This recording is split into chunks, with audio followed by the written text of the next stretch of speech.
Ne? Yedim ne istiyorsun? Al.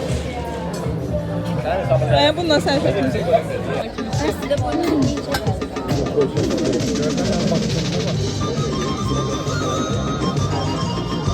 Bakın dostlar, səmacilər. Bakın. Bu üçü mənim balamdır. Siz adilə görsənmir ama neyse. Bakın səmaya. Bakın olardı. Görsünler nasıl da anında. Bakın da asalet. Bakın ne iniyəcəklər, nə savukka çıxardacaqlar, bilmirəm.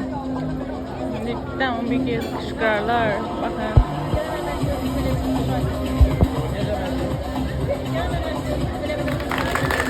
Bakın görsün dostlar, gelsin sergi görsünler dostlar. Bakın.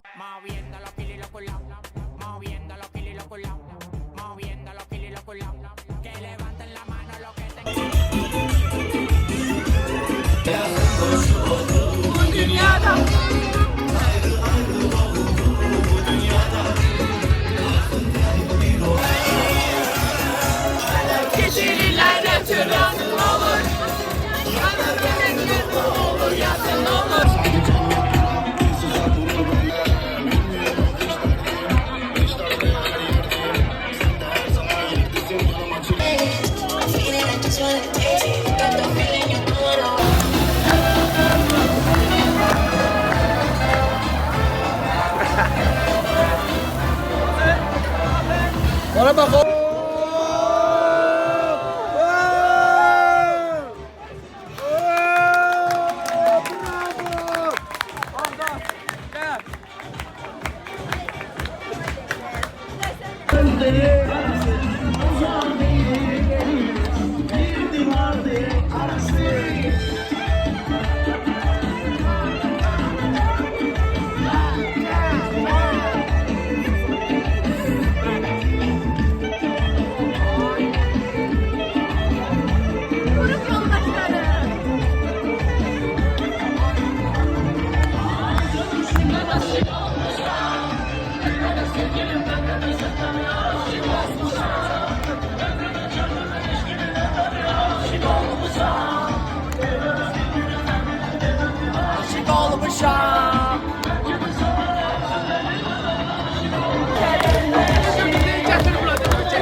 O vəziyyətdir.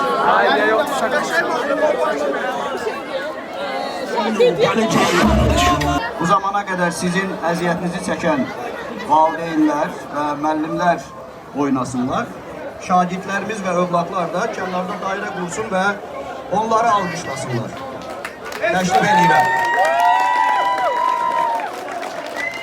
Bu bir təklifdir.